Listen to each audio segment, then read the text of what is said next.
right, good morning, everybody. Thank you for joining us at 8 a.m. I really appreciate you've jumped over that hurdle. Um, my name is Hannah Mishkin. I'm here with a fantastic group of women to present to you advancing academic emergency medicine careers using AI, addressing disparities in leadership. What we're going to talk about is really applicable to everybody, but just that's the talk. I'm going to introduce my colleagues. This is Dr. Raukar from the Mayo Clinic. This is Dr. Lindsay MacConaghy. Caffeine's kicking in. MacConaghy from Guthrie. This is Dr. Sun from Yale. This is Dr. Walker from Mayo as well. And this is Dr. Chang from Maryland. So we will get ready. Oh, and I have to give a shout out to AWEM and the informatics group for sponsoring us. So, um, we don't have any financial disclosures. Unfortunately, we don't make any money. If anybody wants to give us some, we'll take it. But we do have to let you know that the ideas in this talk are ours. We came up with everything. It's just perfected with the use of LLMs such as ChatGPT, Claude, Gemini, Perplexity, Copilot, and we'll talk about some different LLMs as we move forward. But the content is ours. This talk is actually based on a series of articles that we as a group wrote for Pulse this year. So this is our reference if you want to take a look at that. The objectives today are to understand how gender disparities impact women in academic emergency medicine. Really, any disparities, but that's the angle we're taking. Identify some time-intensive tasks that can hinder advancement. Explore how the use of LLMs can address some of these disparities. And then we'll talk about developing some strategies to leverage AI for productivity and leadership. This is the suggested schedule. We're going to talk about these topics and then really sort of see how you want to go from there if you want to spend a little bit more time discussing at the end. All right, so I'm going to hand it over to my colleague, Dr. Rao.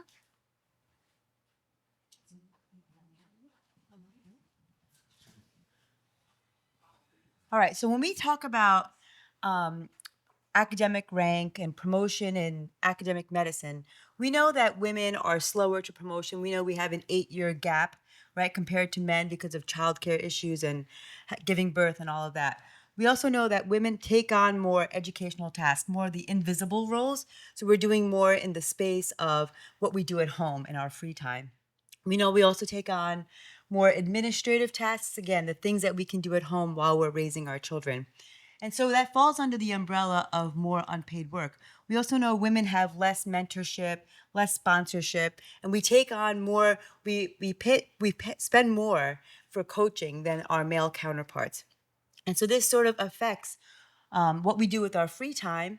And so we're going to talk a little bit about how AI can help with all of this unpaid work that we do at home. So let's think about some of these time-intensive tasks that we do.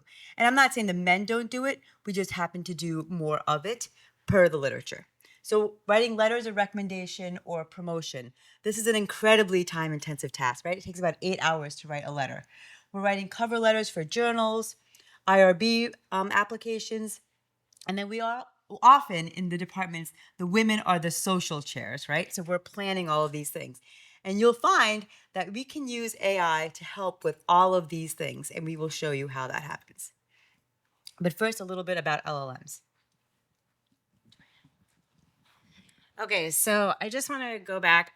There's lots of AI talks at SAEM. So, but for those of you that this is the only one you're going to, we're just going to do a quick review. So, AI started quite a bit ago in the 1950s. So it started with theory and methods to build machines that think and perform like humans. And then as technology advanced, we got into machine learning. So this happened in like around the 1980s. This is a subset of AI that is trained to learn from data and make decisions and predictions based on patterns found in large data sets. And then further on from there, around 2010 came deep learning. This is kind of developed where it sort of mimics the human brain using artificial neural networks to perform complex tasks. And then about a decade later, now here we are in the 2020s with our generative AI that most of us use quite a bit, or maybe not, and you're newer to things, and that's why you're here, which is great. So, generative AI is technology that generates new content based on patterns learned from data. So, for example, these are our large language models like ChatGPT, Copilot, and Gemini. So, we wanted to keep this very simple in terms of our approach so that any of you here, if you've never used AI or you're very much a beginner, like I still am myself, again, keeping it simple. So, the main things with that, first thing is how you interact with these tools. So, you want to think of these tools as your personal assistant who is very smart, but maybe still needs a lot of training and a lot of learning. So, you want to talk to it as also as an administrative assistant, very conversational, which is very different than like if you're doing a Google search and putting in a string of like keywords instead. And then again, to keep it simple, we want to stick with kind of three main steps that you're going to stick to get good outcomes. So the first thing is prompting. So, what do you want out of it? Who are you? Who's your audience?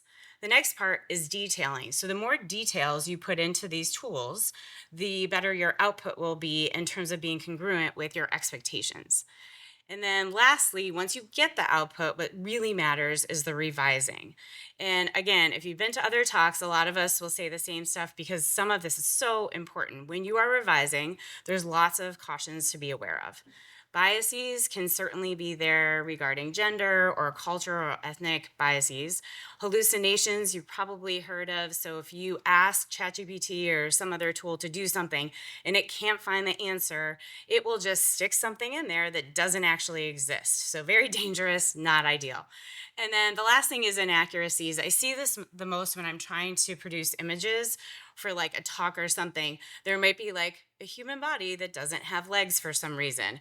Or if there is, just saying, or if there is words that you're trying to do or a label, it'll be completely misspelled or look like it's in a different language. I don't know how it happens, but that's what happens. So if you don't prepare or look for this, it's not going to work out well. And then, of course, just a reminder, you never want to use personal information or sensitive information because these tools exist in the public domain. So moving on. So elements of a good prompt. There's a lot of different recipes that you've kind of heard out there of how do I produce a good prompt. So while there's lots of methods, they all kind of have the same ingredients. So I just went with one that made the most sense to me, which is this one from Microsoft. I think I'm very, I like a lot of colors, so like this works for me. So we're gonna use this for the next couple examples.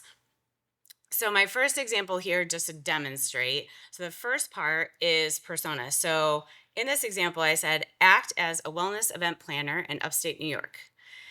Next would be the objective. So I say, please generate a list of activities. The third part is the audience. I say, for our emergency medicine residents. And then the fourth component is the context. So this is like the meat of everything.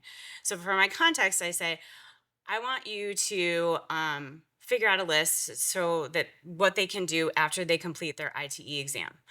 The list should consist of fun or relaxing activities and include dinner. And then the last component is boundaries, where you set your own directions, limitations, tone, your duration, like the length of the output that you want. So for this example, I said, keep the list to 10 options, maintain a gender neutral approach, and include things that everyone could enjoy. So we're going to do this a couple more times. Okay, so we're just going to go through a lot of different examples within kind of three different realms. The first one is education administrative tasks, and then we'll move on to research examples, and then career development and advancement. So I tend to use LLMs the most for writing emails. Why? Because when I write emails, I tend to write them how I talk, which is too many words and maybe not the best tone, depending on what I'm doing. Just saying, it's okay. So ChatGPT and other things really help me out with this. So as prepping for this, I was like trying to learn and get better at this. So I'm listening to podcasts and I hear them talk about Claude. Never heard of it. similar to ChatGPT. And I was like, well, how about we demonstrate like just how simple it is to use these tools, even if you have no experience, as long as you have a good prompt. So this is literally what I did. I like went inside, I like Google search Claude, I got onto their free thing, and I was like, I'm just gonna put in a prompt with the email that I had to write that afternoon. So this was my prompt, again, using our elements of a good prompt. So this is what I said. So I identify myself as the Associate Program Director for Emergency Medicine Residents. My objective was to please help me write an email that's coming from me to all emergency medicine faculty. And then for my context, I said, I'm asking them to review an attached list of available resident lectures and consider signing up to give them. The faculty need to give 4 lectures over the course of a year in order to get part of their bonus. And then the last part are boundaries, right? I said, please make the email succinct and encouraging and friendly, but still a professional tone. And in 30 seconds, this is what it spit out. I had never used it before. This is the first prompt that I used. And I really didn't have to do a lot of revising other than putting my name in, and then I sent it off. So I was very impressed. I had no experience with this tool. It didn't know me, but because I use good prompts, it worked out great. So the next one, everybody loves yes. I just have a question. Yeah. I noticed that you were very polite to your. Yes. Did you find a difference in what you received when you're not as polite? I've never tried to be a jerk to it or just not polite, but that's very fun to think about. Yeah. Yeah. So I was at a good talk yesterday that said that there's some literature, I guess, out there that if you are polite to it, it will give you kind of a more polite tone back, even with the output that you put out there. I have not tested this. Anybody else? Yeah, no, I don't think so. I mean, I read somewhere that putting polite things like please and thank you and stuff actually cost extra. I have also heard that. Right. Bandwidth and all that. Yeah. Stuff. And I always fight that. I always say, why am I saying please to this? I don't know. I'll take out please and thank you. When you first start, you're very polite because it's Yeah. a new friend. Yes. But now I've been using ChatGPT for a while, and we're comfortable with each other, and I'm mildly bitchy to Chatty. And I'll say like, that's wrong, do it again.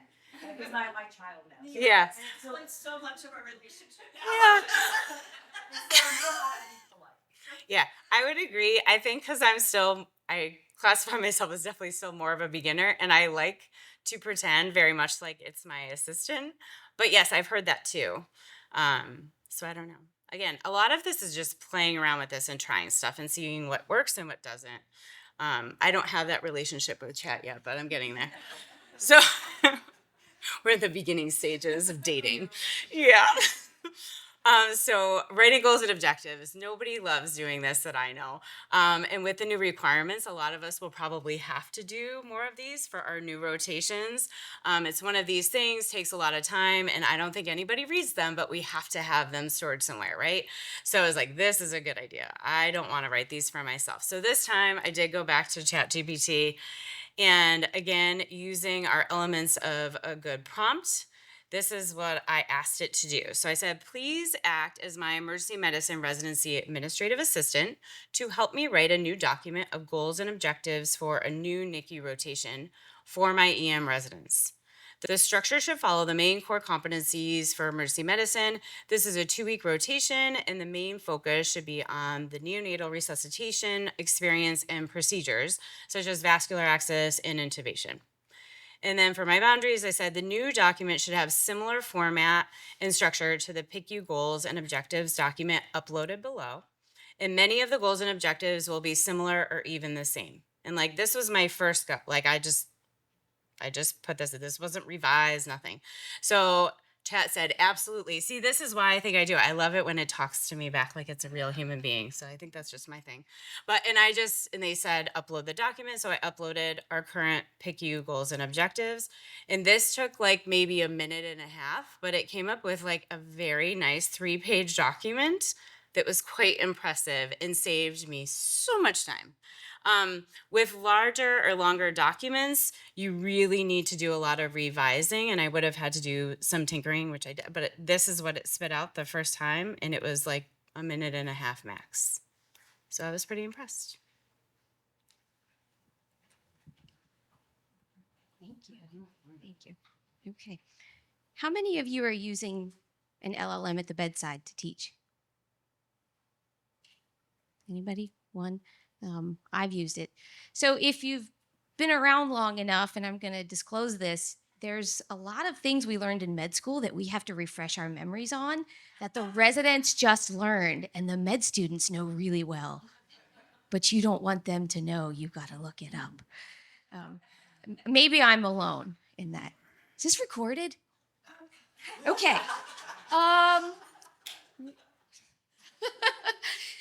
So I'm going to give you 3 examples of how you could use some LLMs for your educational work. And I'm going to use Perplexity. Anybody use Perplexity? I have a few. Okay. Why Perplexity? Can I ask? Just that it's better for medical related stuff, like the open evidence is better than ChatGPT.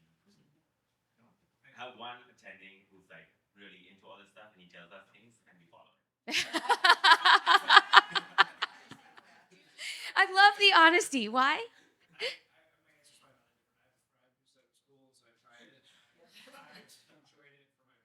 Essentially, kind of like not replaced, but significantly complemented my Google search in the business that the interface is nice, the output is nice, and my understanding is that it actually is LLM agnostic, so it's just like it's a face on top of LLM. So then it goes and looks at chat and Claude and also DeepSeek for whether or not you think that's good or bad. But then it cites your sources, so that's why I kind of Absolutely. I'm not using it for like bedside work. Like I just cousin asked me about a supplement, but I haven't said it.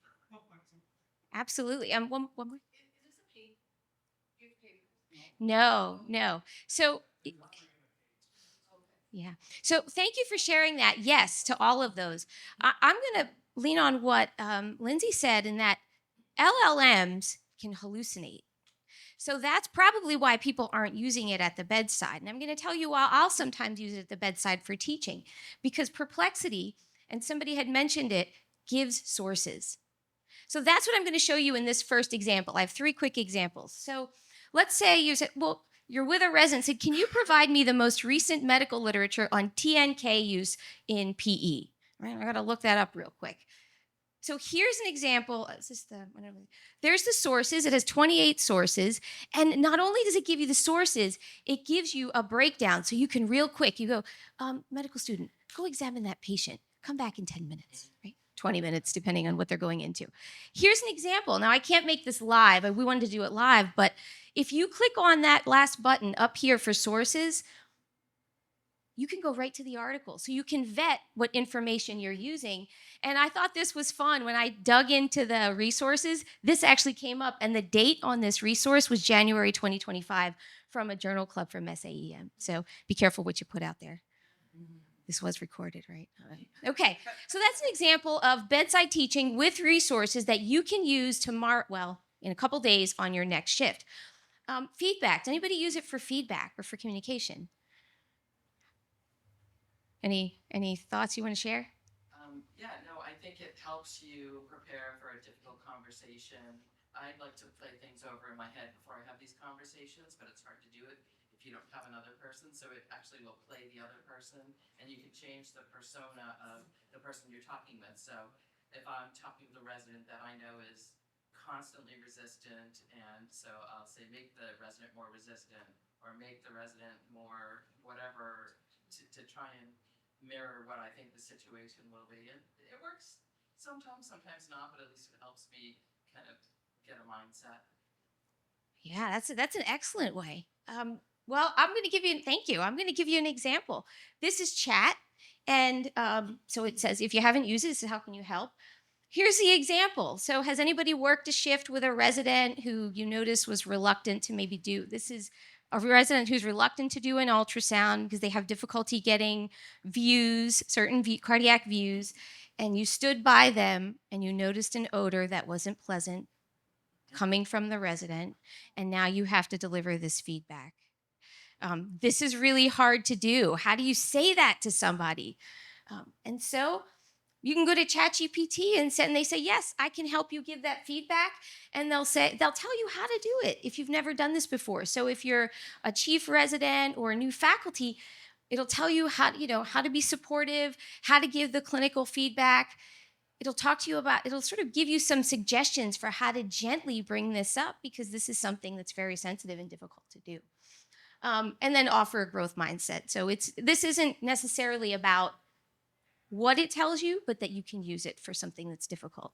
And then it can give you written feedback. It'll say, oh, do you want this written? How many use new innovations? And then everybody, 100% of faculty fill those out, right? I know at your institution they do. And so it says, well, okay, can I give you written feedback? And absolutely, and it puts it into writing. You can copy and paste it. So, all right, my last example, and then I'm going to hand it off, is how many use this for lecture prep? Yep, so we have 2. Do you want to give examples? How you use it? Well, there's a couple of different things I've done. Sometimes I would just kind of use it to say, here's the objectives, help me create an outline.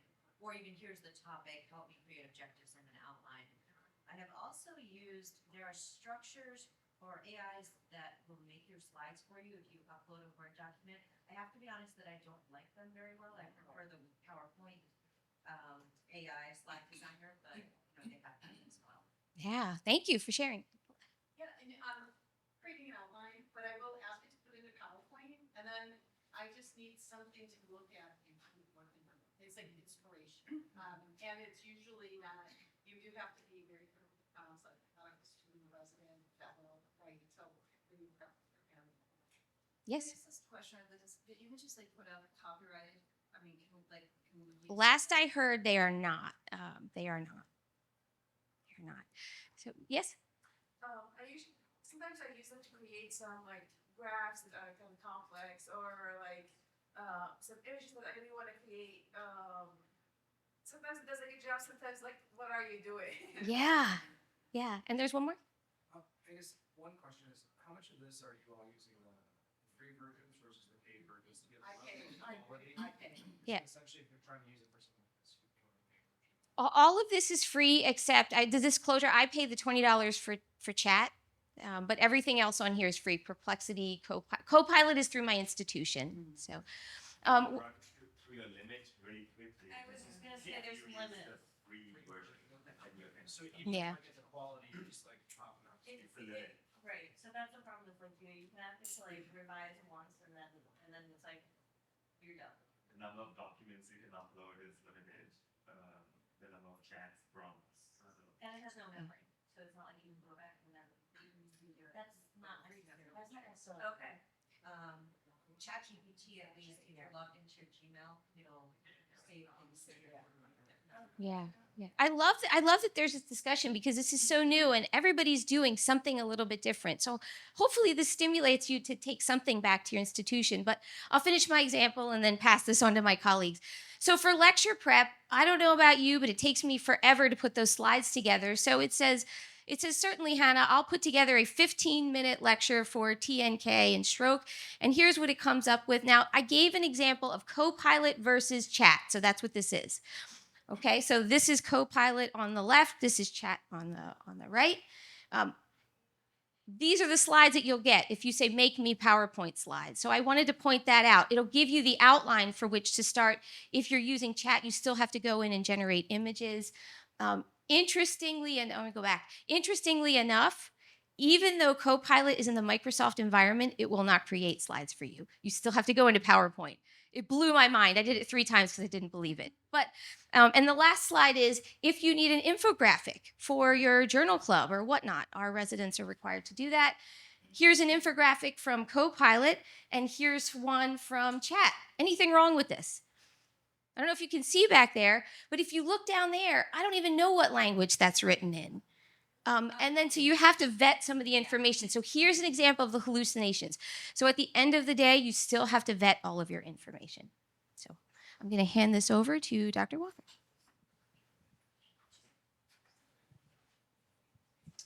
I'm just going to stand right here if that's okay. Um, all right, so I'm going to talk a little bit about research, and this is like a very kind of sensitive area in that, again, like everyone has said, like it makes things up. And so you need to be extremely careful, like the information that you are receiving from it, that you are taking as factual information and going to potentially propagate, and the information you put into it that may or may not be published yet, and you might not want to share outside your institution or outside your writing group at that point. So just being very careful. The first thing that I want to talk about is data cleaning, another area to be very careful. Does anyone in here program at all? Because I know a fair number of folks who, do their own statistics. They know R. They can just like fire it off and get it done. I cannot. Like I get it. I can screw around in there a little bit and I can make my way through. But there are times that you get your table and it's all in the wrong order and you want to rename and reorder the columns. And it's just hard, right? And so one of the things that I have done pretty successfully, I was trying to get like to the point of doing a pretty complicated analysis on my own. And I just needed to get it tidied up a little bit. And so I used it to give me some code in Python because that was what was going to work for me to move forward. And so I put in this prompt, give me a Python script to convert a table with multiple events and times listed in columns with a unique patient identifier as the row to a table with each time in a single column and another column indicating the event labeled with the correct identifier. So it took me a while to kind of put together like the logical steps that I needed it to take to give me what I need. And so it pops out some code that I can muddle my way through and iteratively refine. And it's definitely not always correct. And you're going to want to have some familiarity with what you're doing so that you don't get yourself into trouble. You don't want it to be doing anything that will change your data. So you need to just be very vigilant if you're going to go down this route. I would not recommend asking it about what statistical analyses to apply. I did that as a test just to say, like, how should we analyze this? And it gave me a very convincing answer that looked good. And so I emailed it to my, scientific director of research, and I'm like, I would like you to vet this answer for me. And she's like, oh my God, like, absolutely not. Like, this is insane. Who told you this? And so continue to work with your professionals who are highly trained in statisticians and analyses. But it's okay to dabble as long as you are vetting it. For background research, and I think this is probably getting better. So when I raise my hand, like, do I use it for bedside teaching? I use open evidence, to be clear. I do not use ChatGPT. I do not use a generic LLM. I use open evidence. But you can put into, as Hannah shared, this, like, give me a list of background peer-reviewed articles on a topic.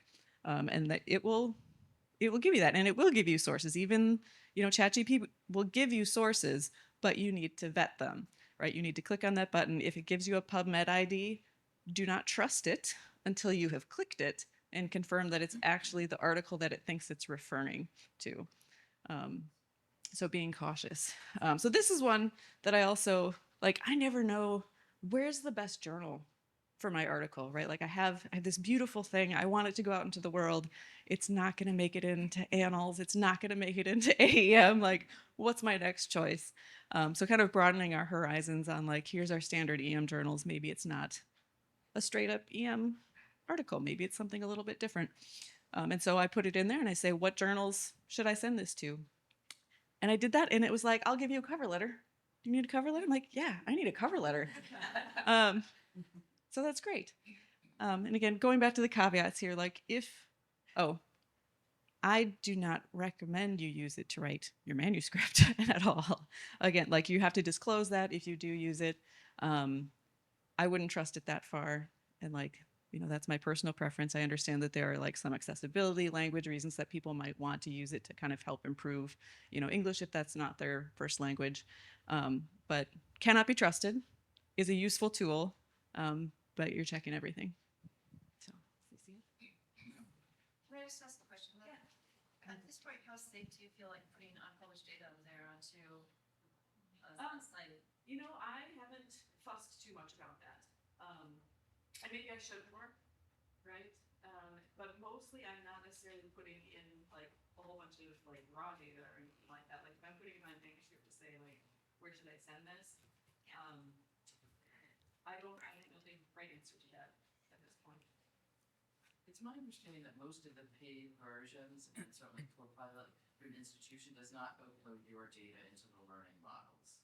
And maybe I have that wrong, but that was my understanding. That's my understanding also. Yeah. Especially, I think if you have I'm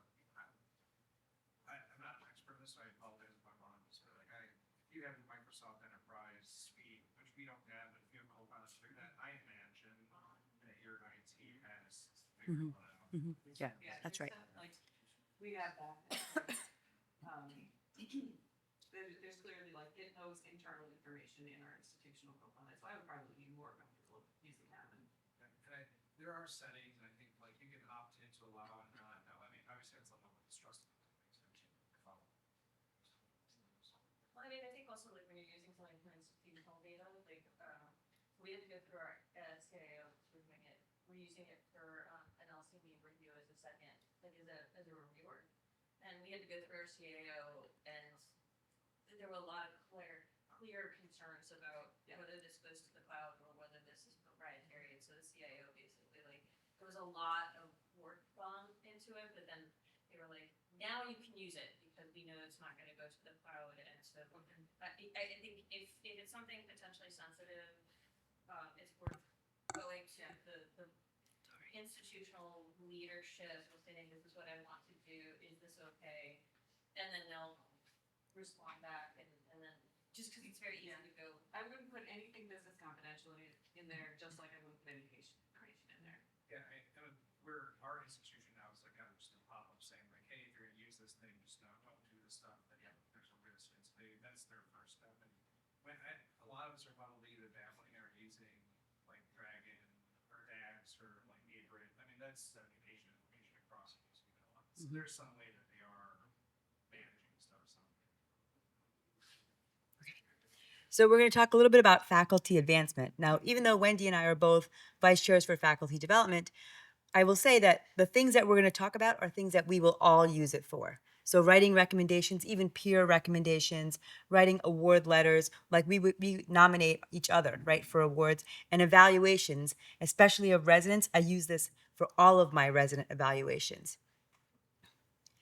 So some of the current challenges that we have, of course, working in academic medicine is that we have time constraints. We're, asked to do a lot of things, and I definitely have an increasing volume of requests. And oftentimes, I don't know who else experiences this, but sometimes I just have that initial writer's block, and I'm, thinking about what I want to say and like trying to iteratively in my mind make it sound more eloquent. But, with these large language models, you just put in your thoughts and it's able to come up with, something really, really nice. And also another challenge is, there's a risk of generic and overly templated letters, because I feel like before we had all these large language models, people had like, little template they had with little asterisks that you would change like the names for. All right, so what this AI will help you do is make very clear letters. And it's prompt engineering. So you can say, create a short letter, create a short evaluation. You know what, add a little bit more. This resident was really kind of terrible, and here's all the reasons why. And can you just say that in a nicer way? But get my points in. And so it will do all of that for you. It will also highlight achievements with like better words, right? It's like your thesaurus.com all in your AI. And then the thing is, it can change the tone. So you can say, write this professionally, write this for an awards committee, write this for the National Academies for Medicine. So it will change the tone, and it will look up like what the National Academies for Medicine, what they're looking for. And it will include that in the letter if you tell it to. So you have to just tell them what you're looking for. The more details you give, especially in your initial prompt, but even if you're revising it, they will add that detail into your letter. But definitely, as my colleagues have mentioned, you really need to be careful that AI is used as a starting point and doesn't substitute for your own authentic voice or insight. So when we create this detailed prompt, this this prompt engineering. You want to talk. So let's pretend we're doing a resident. So you want to talk about I was their supervising physician on this shift. It was a critical care shift, and here's how the shift went. And I usually write down the cases I saw with the resident, and I'll dictate that into. I have the chat on my phone because I like to dictate everything. So I'll dictate the patients I saw with them, what the purpose of this evaluation is, what they did well, what they did poorly, and I'll give a little bit of examples, and then it will write me like a 4-paragraph evaluation, which is great. And then I just copy and paste that into MedHub, and I have my evaluation done. And you can do all of that at one red light, right? Like that whole thing is done by the time the light turns green. And so that's really very quick. And so, some best practices, first of all, authenticity. It's really important to review to ensure that what the AI has generated matches your own tone or writing style. It's also very important to include specific examples because that's really what's going to add to the letter for the candidate. And we talked, about it a little bit already, but for ethics and accuracy, definitely avoid protected health information, confidential information, and make sure you review and ensure that the content's truthful and fact-based. So some of the tools that we discussed already: ChatGPT, Claude, Copilot. You can use Grammarly, Hemingway Edit for refining tone and clarity. And so some tips. So for ChatGPT, if there's a prompt that you actually like using, you can actually save those prompts within the large language model. And sometimes if you're still using the templated letters with the 3 asterisks, you can ask it to replace it with the names to make sure that you don't miss putting that in. So just to go back for 1 second, what some of my friends do is they'll write the letter, the evaluation, whatever, in ChatGPT, but you'll notice that chat can be a little wordy, even if you tell it to be succinct. It is a little wordy, and so you can kind of tell it's not created by a human. So then they'll put it into Grammarly, the output from chat, and Grammarly will refine it and make it more succinct and make it sound like a human instead of a robot wrote it. So consider that. So let's go over a sample prompt using the mechanics that we learned earlier. So draft a supportive letter for an EM resident applying to an ultrasound fellowship.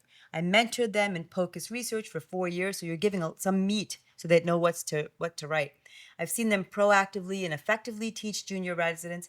Please highlight their initiative, teaching skills, and commitment to underserved care, and then include these following examples, and you can put them all in.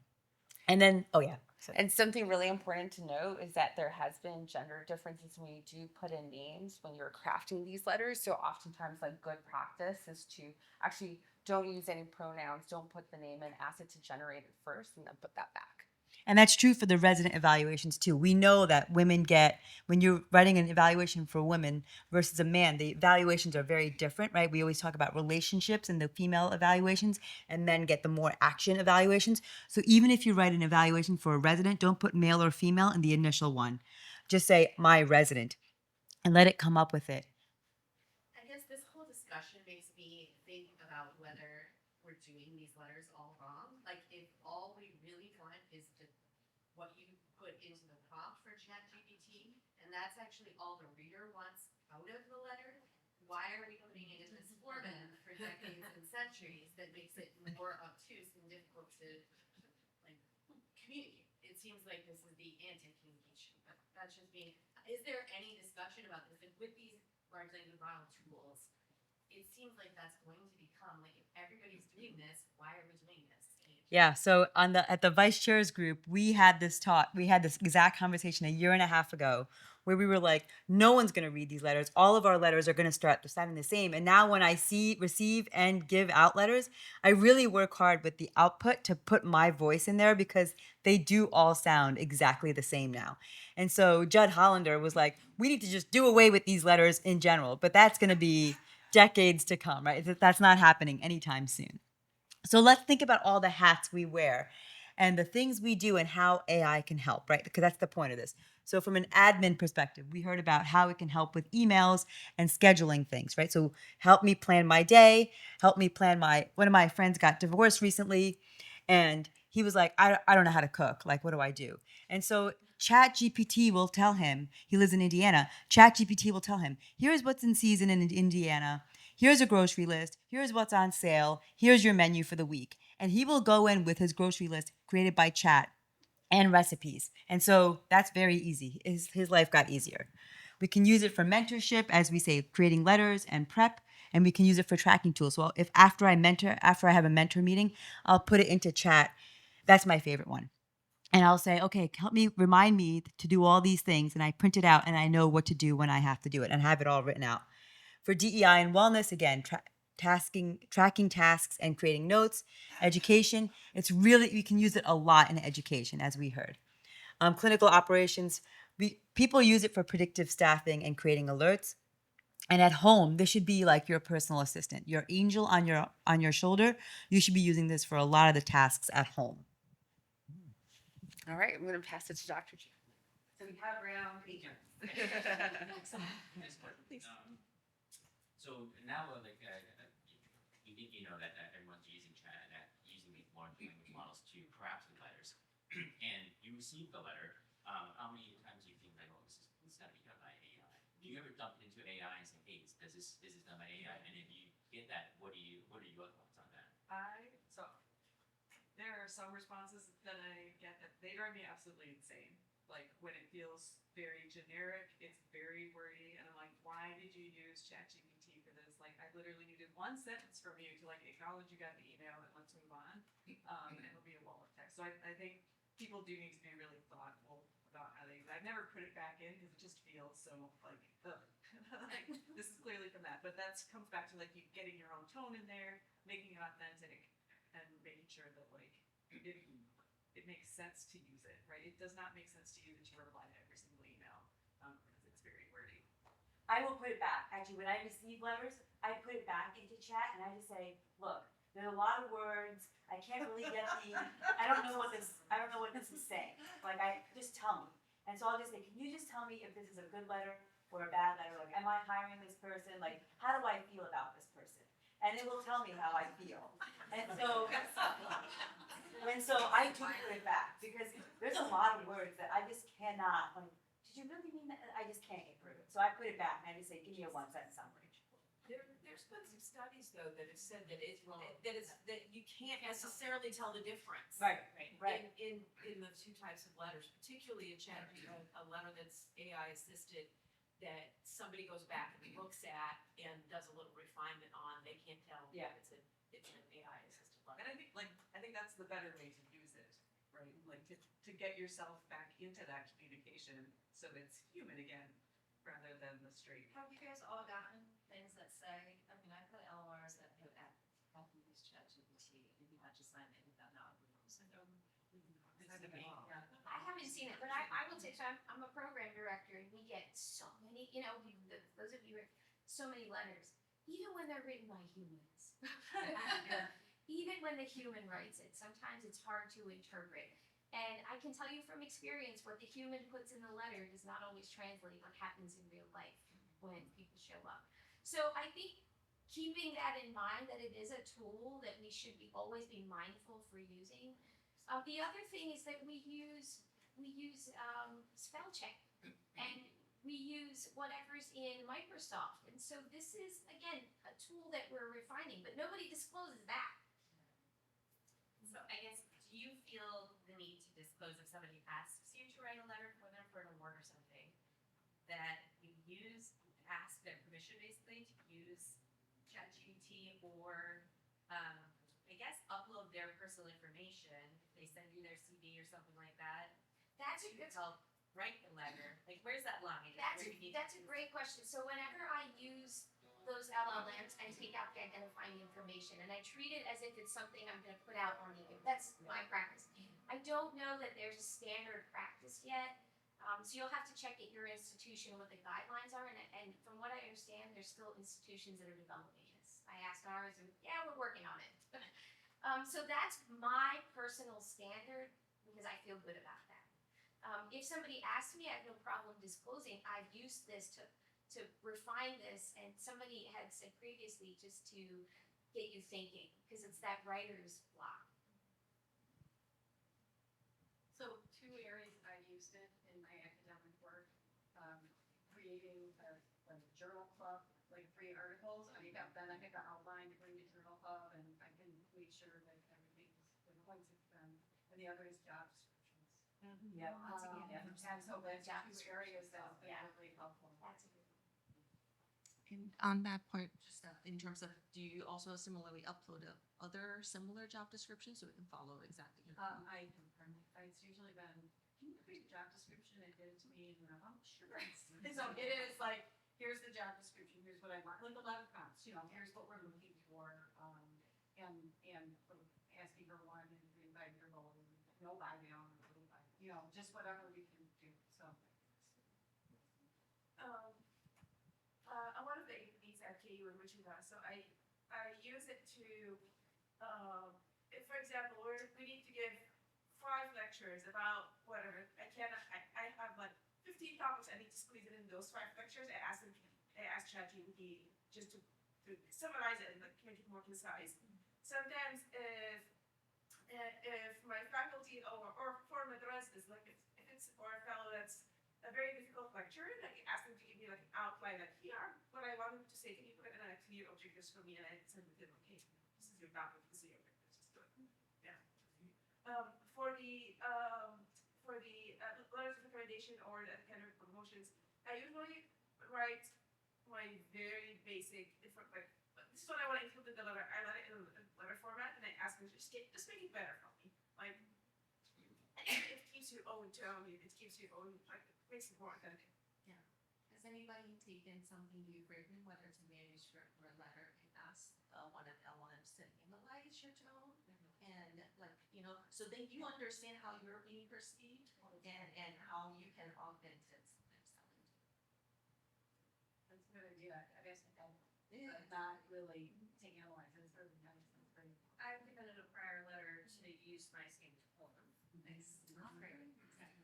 Here's a letter of promotion. Please use this as a template, plus this template. This is an example of one of my letters. Other uses?